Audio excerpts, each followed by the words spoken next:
In the frozen heart of Russia's Ural Mountains, 9 experienced hikers fled their tents. They ripped through the canvas from the inside and ran directly into a blizzard in 30-degree temperatures. Wearing little more than their sleepwear, they left behind their warm clothes, their supplies, and their lives. What they were running from remains one of the most chilling unsolved mysteries in history. This is the Dyatlov Pass incident, January 1959. A team of skilled skiers and students, led by Igor Dyatlov, embarked on an expedition. When they failed to send a telegram, a rescue mission was launched. What they found 3 weeks later was a scene of pure nightmare.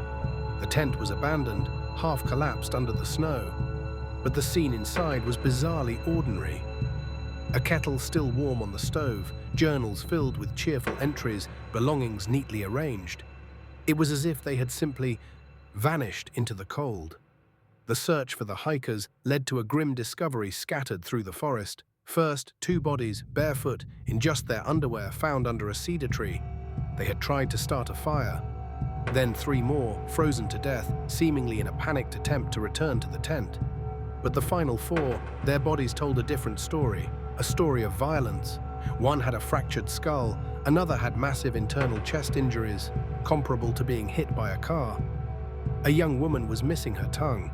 The official Soviet investigation closed the case, blaming a compelling natural force. But that vague conclusion only fueled speculation. Was it an avalanche? The injuries didn't match. An attack by the indigenous Mansi people? No tracks were found. The hikers' own cameras revealed only their final happy hours. The case was shut, but the mystery was wide open. Decades later, modern investigators have applied new science to this old case. Some point to rare, powerful wind patterns called katabatic winds, creating infrasound that can induce panic and irrational terror. Others suggest a secret military test, a misplaced missile or sonic weapon that forced them to flee. Some point to paradoxical undressing, a symptom of severe hypothermia. But none of these theories perfectly explain all the evidence. The radiation found on some clothes, the extreme force of the injuries, the missing tongue, the Dyatlov Pass. Incident is a puzzle where the pieces don't fit.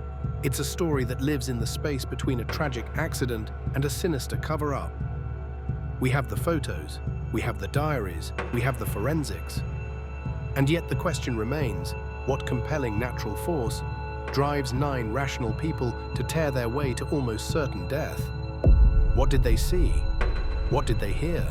60 years later, we are still searching for answers. What do you think happened on that mountain? Tell us in the comments.